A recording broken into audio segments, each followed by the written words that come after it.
ओम शांति। आज है 8 नवंबर 2025 की साकार मुरली है।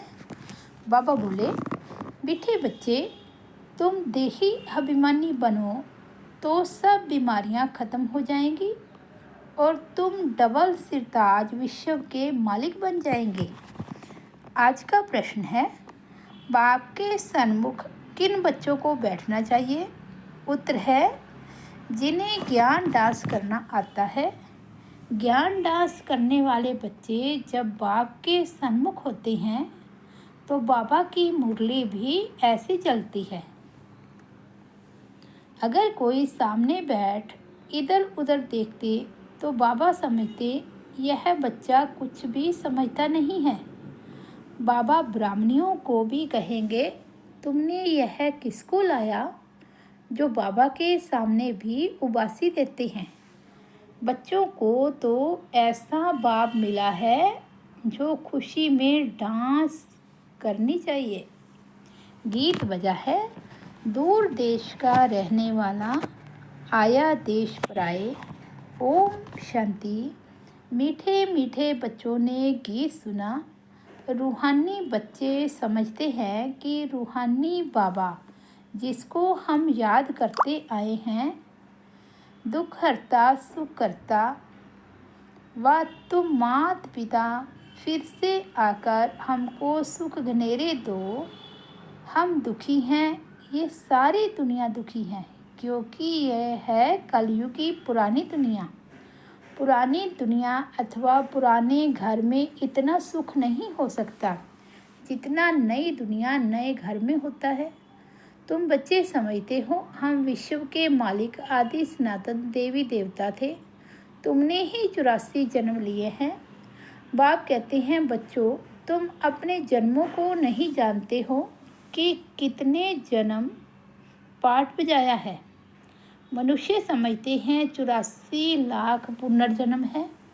एक एक पुनर्जन्म कितने वर्ष का होता है? 84 लाख के हिसाब से तो सृष्टि चक्र बहुत बड़ा हो जाए। तुम बच्चे जानते हो हम आत्माओं का बाप हमको पढ़ाने आए हैं। हम भी दूर देश के रहने वाले हैं। हम कोई यहाँ के रहने वाले नहीं हैं। यहाँ हम पाठ बजाने आए हैं। बाप को भी हम परम धाम में याद करते हैं। अभी इस पराए देश में आए हैं। शिव को बाबा कहेंगे, रावण को बाबा नहीं कहेंगे, भगवान को बाबा कहेंगे। बाप की महिमा अलग है। 5 विकारों की कोई महिमा करेंगे क्या? देह अभिमान तो बहुत बड़ी बीमारी है। हम देही अभिमानी बनेंगे तो कोई बीमारी नहीं रहेगी और हम विश्व के मालिक बन जाएंगे। यह बातें तुम्हारी बुद्धि में है। तुम जानते हो शिव बाबा हम आत्माओं को पढ़ाते हैं।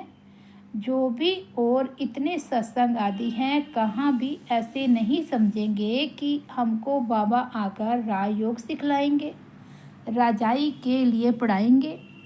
राजा बनाने वाला तो राजा ही चाहिए ना। सर्जन पढ़ाकर आप समान सर्जन बनाएंगे। अच्छा, डबल सिरताज बनाने वाला कहाँ से आएगा जो हमको डबल सिरताज बनाए? इसलिए मनुष्यों ने फिर डबल सिरताज श्री कृष्ण को रख दिया है। परंतु श्री कृष्ण कैसे पढ़ाएंगे? जरूर बाप संगम पर आए होंगे, आकर राजाई स्थापन की होगी। बाप कैसे आते हैं ये तुम्हारे सिवाय और कोई की बुद्धि में नहीं होगा। दूर देश से बाप आकर हमको पढ़ाते हैं, राजयोग सिखलाते हैं। बाप कहती है, मुझे कोई लाइट व रतन जड़ित ताज है नहीं। वे कभी राजाई पाते नहीं, डबल सिरताज बनते नहीं, औरों को बनाते हैं। बाप कहते हैं, हम अगर राजा बनता तो फिर रंक भी बनना पड़ता। भारतवासी राव थे, अब रंक है। तुम भी डबल सिरताज बनते हो तो तुमको बनाने वाला भी डबल सिरताज होना चाहिए, जो फिर तुम्हारा योग भी लगे। जो जैसा होगा ऐसा आप समान बनाएगा। सन्यासी कोशिश कर सन्यासी बनाएंगे। तुम गृहस्थी व सन्यासी, तो फिर तुम फॉलोअर्स तो ठहरे नहीं। कहते हैं फलाना शिवानंद का फॉलोअर्स है, परंतु वह सन्यासी माथा मुड़ाने वाले हैं। तुम तो फॉलो करते नहीं, तो तुम फिर फॉलोअर्स क्यों कहते हो? फॉलोअर्स तो वह जो झट कपड़ा उतार कफनी पहन ले। तुम तो गृहस्थ में विकारों आदि में रहते हो, फिर शिवानंद का फॉलोअर्स कैसे कहलाते हो? गुरु का तो काम है सद्गति करना। गुरु ऐसे तो नहीं कहेंगे फलाने को याद करो, फिर तो खुद गुरु नहीं हुआ। मुक्ति धाम में जाने के लिए भी युक्ति चाहिए। तुम बच्चों को समझाया जाता है तुम्हारा घर है मुक्ति धाम अथवा निराकारी दुनिया। आत्मा को कहा जाता है निराकारी सोल। शरीर है 5 तत्वों का बना हुआ। आत्माएं कहाँ से आती है? परम धाम निराकारी दुनिया से। वहाँ बहुत आत्माएं रहती हैं, उनको कहेंगे स्वीट साइलेंस होम। वहाँ आत्माएं दुख सुख से न्यारी रहती है। यह अच्छी रीति पक्का करना है। हम हैं स्वीट साइलेंस होम के रहने वाले। यहाँ यह नाटकशाला है, जहाँ हम पार्ट बजाने आते हैं। इस नाटकशाला में सूर्य, चांद, स्टार्स आदि बत्तियां हैं। कोई गिनती कर न सके कि यह नाटकशाला कितने माइल्स की है। एरोप्लेन में ऊपर जाते हैं, लेकिन उसमें पेट्रोल आदि इतना नहीं डाल सकते जो जाकर फिर लौट भी आए। इतना दूर नहीं जा सकते। वे समझते हैं इतने माइल्स तक है, लौटेंगे नहीं तो गिर पड़ेंगे। समुद्र का व आकाश तत्व का अंत पा नहीं सकते। अभी बाप तुमको अपना अंत देते हैं।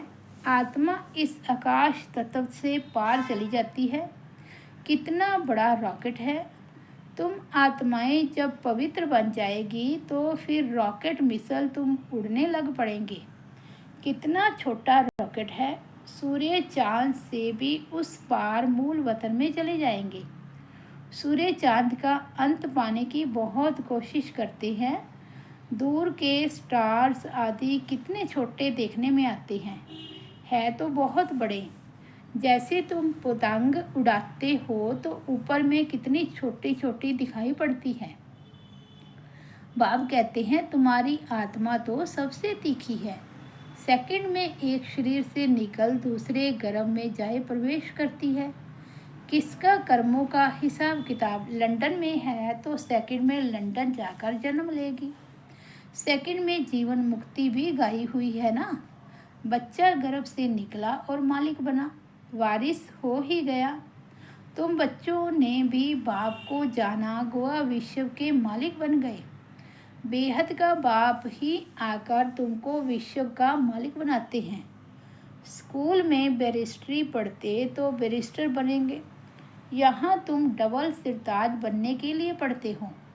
अगर पास होंगे तो डबल सिरताज जरूर बनेंगे, फिर भी स्वर्ग में तो जरूर आएंगे। तुम जानते हो बाप तो सदैव वहाँ ही रहते हैं। ओ गॉड फादर कहेंगे तो भी दृष्टि ऊपर जाएगी, जरूर ऊपर जाएगी। गॉड फादर है तो जरूर कुछ तो उनका पार्ट होगा ना। अभी पार्ट बजा रही हैं, उनको बागवान भी कहते हैं। कांटों से आकर फूल बनाते हैं। तो तुम बच्चों को खुशी होनी चाहिए। बाबा आया हुआ है इस पराये देश। दूर देश का रहने वाला आया देश पराये। दूर देश का रहने वाला तो बाप ही है, और आत्माएं भी वहाँ रहती हैं। यहाँ फिर पार्ट बजाने आती हैं। देश पराये यह अर्थ कोई नहीं जानते हैं। मनुष्य तो भक्ति मार्ग में जो सुनते हैं वे सत्य सत्य कहते रहते हैं। तुम बच्चों को बाप कितना अच्छी रीति समझाते हैं। आत्मा इम्प्योर होने से उड़ नहीं सकती है, प्योर बनने बगैर वापस जा नहीं सकती। पतित पावन एक ही बाप को कहा जाता है। उनको आना भी है संगम पर। तुमको कितनी खुशी होनी चाहिए। बाबा हमको डबल सिरताज बना रही हैं। इससे ऊंच दर्जा कोई का होता नहीं। बाप कहती हैं मैं डबल सिरताज बनता नहीं हूँ। मैं आता ही हूँ एक बार पराए देश पराए शरीर में। यह दादा भी कहते हैं मैं शिव थोड़े ही हूँ। मुझे तो लखीराज कहते थे। फिर सरेंडर हुआ तो बाबा ने ब्रह्मा नाम रखा। इसमें प्रवेश कर इनको कहा कि तुम अपने जन्मों को नहीं जानते हो। 84 जन्मों का भी हिसाब होना चाहिए ना। वो लोग तो 84 लाख कह देते हैं, जो बिल्कुल ही इम्पॉसिबल है। 84 लाख जन्मों का राज समझाने में ही सैकड़ों वर्ष लग जाए, याद भी पढ़ ना सके। 84 लाख योनियों में तो पशु पक्षी आदि सब आ जाते हैं। मनुष्य का ही जन्म दुर्लभ गाया जाता है। जानवर थोड़े ही नॉलेज समझ सकेंगे। तुमको बाप आकर नॉलेज पढ़ाते हैं। खुद कहते हैं मैं आता हूँ रावण राज्य में। माया ने तुमको कितना पत्थर बुद्धि बना दिया है। अब फिर बाप तुमको पारस बुद्धि बनाते हैं। उतरती कला में तुम पत्थर बुद्धि बन गए। अब फिर बाप चढ़ती कला में ले जाते हैं। नंबरवार तो होते हैं ना। हर एक को अपने पुरुषार्थ से समझना है। मुख्य बात है याद की। रात को जब सोते हो तो भी यह ख्याल करो, बाबा हम आपकी याद में सो जाते हैं। गोवा हम इस शरीर को छोड़ देते हैं, आपके पास आ जाते हैं। ऐसे बाबा को याद करते करते सो जाओ तो फिर देखो कितना मज़ा आता है। हो सकता है साक्षात्कार भी हो जाए, परंतु इस साक्षात्कार आदि में खुश नहीं होना है। बाबा हम तो आपको ही याद करते हैं, आपके पास आने चाहते हैं। बाप को तुम याद करते करते बड़े आराम से चले जाएंगे। हो सकता है सूक्ष्म वतन में भी चले जाओ, मूल वतन में तो जा नहीं सकेंगे। अभी वापस जाने का समय कहाँ आया है। हाँ साक्षात्कार हुआ बिंदी का, फिर छोटी छोटी आत्माओं का झाड़ दिखाई पड़ेगा। जैसे तुमको वैकुंठ का साक्षात्कार होता है ना, ऐसे नहीं साक्षात्कार हुआ तो तुम वैकुंठ में चले जाएंगे। नहीं, उसके लिए तो फिर मेहनत करनी पड़े। तुमको समझाया जाता है तुम पहले पहले जाएंगे स्वीट होम। सब आत्माएं पार्ट बजाने से मुक्त हो जाएगी। जब तक आत्मा पवित्र नहीं बनी है तब तक जा ना सके। बाबा कहते जब तक आत्मा पवित्र नहीं बनी है तब तक जा न सके। बाकी साक्षात्कार से मिलता कुछ भी नहीं है। मीरा को साक्षात्कार हुआ, वैकुंठ में चली थोड़े ही गई। वैकुंठ तो सतयुग में ही होता है। अभी तुम तैयारी कर रहे हो वैकुंठ का मालिक बनने के लिए। बाबा ध्यान आदि में इतना जाने नहीं देते हैं, क्योंकि तुमको तो पढ़ना है ना। बाप आकर पढ़ाते हैं, सर्व की सदगति करती हैं। विनाश भी सामने खड़ा है। बाकी असुरों और देवताओं की लड़ाई तो है नहीं। वे आपस में लड़ते हैं तुम्हारे लिए, क्योंकि तुम्हारे लिए नई दुनिया चाहिए। बाकी तुम्हारी लड़ाई है माया के साथ। तुम बहुत नामी ग्रामी वारियर्स हो, परंतु कोई जानते नहीं कि देवियाँ इतना क्यों गाई जाती हैं। अभी तुम भारत को योग बल से स्वर्ग बनाते हो। तुमको अब बाप मिल गया है। तुमको समझाते रहते हैं ज्ञान से कोई दुनिया जिंदाबाद होती है। यह लक्ष्मी नारायण नई दुनिया के मालिक थे ना। अब पुरानी दुनिया है। पुरानी दुनिया का विनाश आगे भी मुसलों द्वारा हुआ था। महाभारत लड़ाई लगी थी। उस समय बाप राजयोग भी सिखा रहे थे। अब प्रैक्टिकल में बाप राजयोग सिखा रहे हैं ना। बाप ही तुमको सच बताते हैं। सच्चा बाबा आते हैं तो तुम सदैव खुशी में डांस करते हो। यह है ज्ञान डांस। तो जो ज्ञान डांस के शौकीन हैं उनको ही सामने बैठना चाहिए। जो नहीं समझने वाले होंगे उनको उबासी आएगी। समझ जाते हैं ये कुछ भी समझते नहीं हैं। ज्ञान को कुछ भी समझेंगे नहीं तो इधर उधर देखते रहेंगे। बाबा भी ब्राह्मणी को कहेंगे, तुमने किसको लाया है? जो सीखते हैं और सिखलाते हैं उनको सामने बैठना चाहिए, उनको खुशी होती रहेगी। तुमको भी डांस करना है, यह है ज्ञान डांस। श्री कृष्ण ने तो न ज्ञान सुनाया न डांस किया, मुरली तो यह ज्ञान की है ना। तो बाप ने समझाया है, रात्रि को सोते समय बाबा को याद करते चक्कर को बुद्धि में याद करते रहो। बाबा अब हम शरीर को छोड़ आपके पास आते हैं, ऐसे याद करते करते सो जाओ, फिर देखो क्या होता है। आगे कब्रिस्तान बनाते थे, फिर कोई शांत में चले जाते थे, कोई राज करने लगते थे। जो बाप को जानते ही नहीं तो वह याद कैसे कर सकेंगे। मनुष्य मात्र बाप को जानते ही नहीं तो बाप को याद कैसे करें। तब बाप कहते हैं, मैं जो हूँ जैसा हूँ मुझे कोई भी नहीं जानते। अभी तुमको कितनी समझ आई है। तुम हो गोपत वारियस। वारियस नाम सुनकर देवियों को फिर तलवार बाण आदि दे दिए हैं।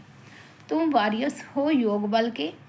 योग बल से विश्व के मालिक बनते हो। बाहुबल से भल कोई कितनी भी कोशिश करे परंतु जीत पा नहीं सकते। भारत का योग मशहूर है, यह बाप ही आकर सिखलाते हैं, यह भी किसको पता नहीं है। उठते बैठते बाप को ही याद करते रहो। कहते हैं योग नहीं लगता है, योग अक्षर उड़ा दो। बच्चे तो बाप को याद करते हैं ना। शिव बाबा कहते हैं, मामेकम याद करो, मैं ही सर्वशक्तिमान हूँ। मुझे याद करने से तुम सतो प्रधान बन जाएंगे। जब सतो प्रधान बन जाएंगे तब फिर आत्माओं की बारात निकलेगी। जैसे मक्खियों की बारात होती है ना, यह है शिव बाबा की बारात। शिव बाबा के पिछाड़ी सब आत्माएं मच्छरों सदृश भागेगी, बाकी शरीर सब खत्म हो जाएंगे। अच्छा, मीठे मीठे सिकिलदे बच्चों प्रति माता पिता बाप दादा का याद प्यार और गुड मॉर्निंग। रूहानी बाप की रूहानी बच्चों को नमस्ते। हम रूहानी बच्चों की रूहानी बाप दादा को याद प्यार गुड मॉर्निंग और नमस्ते। धारणा के लिए मुख्य सार फर्स्ट पॉइंट है, रात को सोने से पहले बाबा से मीठी मीठी बातें करनी है। बाबा, हम इस शरीर को छोड़ आपके पास आते हैं, ऐसे याद करके सोना है। याद ही मुख्य है, याद से ही पारस बुद्धि बनेंगे।